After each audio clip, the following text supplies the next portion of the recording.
गोंडा में बीटेक और एमबीए पास इंजीनियर अभिषेक श्रीवास्तव अपनी जान दे देता है और जान देता है अपनी पड़ोसन सोनल सिंह और उसके पति द्वारा जो कथित तौर पर ब्लैकमेलिंग की जाती है, फर्जी मुकदमा कराया जाता है, उसकी वजह से वो जान देता है। ये बात है 17 दिसंबर 2025 की। बीटेक और एमबीए डिग्री हासिल कर चुका गोंडा का 32 साल का अभिषेक श्रीवास्तव अपने ही घर में जिंदगी से हार मान चुका था। कमरे की दीवारों पर चिपकी एक महिला की तस्वीरें, व्हाट्सएप चैट के प्रिंट आउट और जमीन पर बिखरे कागज उसकी चुप चीख बन चुके थे। यह कोई अचानक उठाया गया कदम नहीं था, बल्कि महीनों से भीतर ही भीतर चल रही उस जंग का अंत था जिसमें अभिषेक अकेला पड़ चुका था। 17 दिसंबर की दोपहर काफी देर तक जब अभिषेक ने दरवाजा नहीं खोला तो बहन को अनहोनी की आशंका हुई। सूचना पर पुलिस पहुंची और दरवाजा तोड़ा, लेकिन अंदर का मंजर देखकर हर कोई सन्न रह गया। पंखे से लटका अभिषेक का शरीर, मुंह में ठूसा कपड़ा, हाथ बेल्ट से बंधे हुए और पैर भी जकड़े हुए। लेकिन इन सबसे ज्यादा चौंकाने वाली चीजें थी दीवारें, जहां पर एक महिला की कई तस्वीरें लगी हुई थीं। मोबाइल चैट के स्क्रीनशॉट और कुछ लिखे हुए पन्ने चिपके थे, मानो अभिषेक मरते मरते भी अपनी कहानी दुनिया को बताना चाहता हो। आखिर यह अभिषेक था कौन? अभिषेक गोंडा के गायत्रीपुरम मोहल्ले में अपनी छोटी बहन के साथ रहता था। उसके माता पिता, जो पेशे से अधिवक्ता थे, का पहले ही निधन हो चुका था। पढ़ाई में तेज अभिषेक ने बीटेक और फिर एमबीए किया और एक पेंट कंपनी में नौकरी करता था। माता पिता के जाने के बाद वही घर और वही बहन उसकी पूरी दुनिया थी। बाहर से देखने पर उसकी जिंदगी सुलझी हुई लगती थी, लेकिन भीतर कुछ और ही चल रहा था।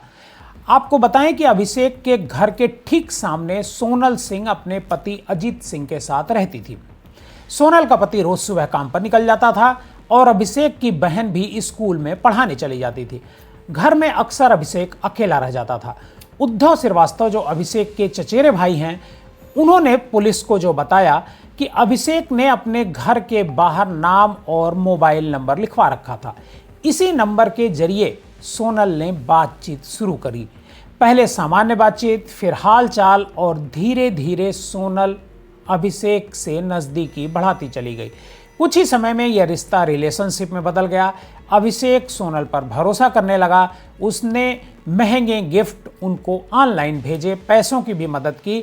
अभिषेक को लगता था कि वह किसी अपने के लिए यह सब कुछ कर रहा है। उद्धव ने जो घटनाक्रम पुलिस को बताया, उसके मुताबिक कुछ समय बाद हालात बदलने लगे। सोनल के पति अजीत ने अभिषेक के घर के सामने कूड़ा फेंकना शुरू कर दिया।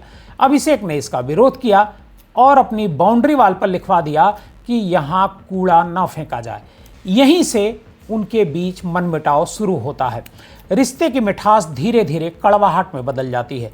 इसके बाद जो हुआ, उसने अभिषेक की जिंदगी को पूरी तरीके से झकझोर दिया। उद्धव का आरोप है कि सोनल और उसके पति ने मिलकर अभिषेक पर फर्जी आरोप लगाए और उसके खिलाफ मुकदमा दर्ज कराया। नतीजा यह हुआ कि अभिषेक को जेल जाना पड़ा। करीब 10 दिन बाद वह जमानत पर बाहर आया, लेकिन जेल जाने की बदनामी उसके लिए सबसे बड़ा झटका थी। एक पढ़ा लिखा नौकरी पेशा युवक जो कभी कानून से नहीं टकराया, वह खुद को समाज में दोषी महसूस करने लगा। जेल से बाहर आने के बाद अभिषेक ने हालात सुधारने की कोशिश की। उसने सोनल से बात कर मुकदमे में सुलह की बात कही, लेकिन आरोप है कि इस दौरान सोनल, उसके पति अजीत और अजीत के भाई ने ज्यादा पैसों की मांग शुरू कर दी। उद्धव ने पुलिस को बताया कि यह सिर्फ पैसों की बात नहीं थी। उन्हें अभिषेक का घर और वह संपत्ति चाहिए थी जो माता पिता के निधन के बाद उसे मिली थी। अभिषेक पर लगातार दबाव बनाया जा रहा था कि पैसा दो वरना बदनामी झेलो। जेल जाने की बदनामी, लगातार ब्लैकमेलिंग और मानसिक दबाव ने अभिषेक को अंदर से तोड़ दिया। उसने किसी से खुलकर यह बात नहीं कही, लेकिन उसके कमरे की दीवारें गवाही देती हैं कि वह कितना परेशान था। मरने से पहले उसने सोनल के साथ हुई चैट, उसकी तस्वीरें और उसका स्क्रीनशॉट का प्रिंट निकलवाया और दीवारों पर चिपका दिया। यह उसके लिए अपनी बेगुनाही साबित करने का आखिरी तरीका था। घटना के बाद अभिषेक के चचेरे भाई उद्धव श्रीवास्तव ने नगर कोतवाली में सोनल सिंह और उसके पति अजीत सिंह के खिलाफ नामजद मुकदमा दर्ज कराया। एफआईआर में ब्लैकमेलिंग, फर्जी मुकदमे में फंसाने और मानसिक रूप से प्रताड़ित करने के गंभीर आरोप लगाए गए। पुलिस ने मामले की जांच के बाद दोनों आरोपियों को गिरफ्तार करके जेल भेज दिया। उद्धव श्रीवास्तव पुलिस की कार्रवाई से थोड़ा खिन्न नजर आते हैं। उनका कहना है कि अगर समय रहते अभिषेक की शिकायतों को पुलिस ने गंभीरता से लिया होता तो शायद यह नौबत नहीं आती। उनका आरोप है कि एक अकेले युवक को योजनाबद्ध तरीके से फंसाया गया और वह मानसिक दबाव सहन नहीं कर सका और उसने आत्महत्या कर ली।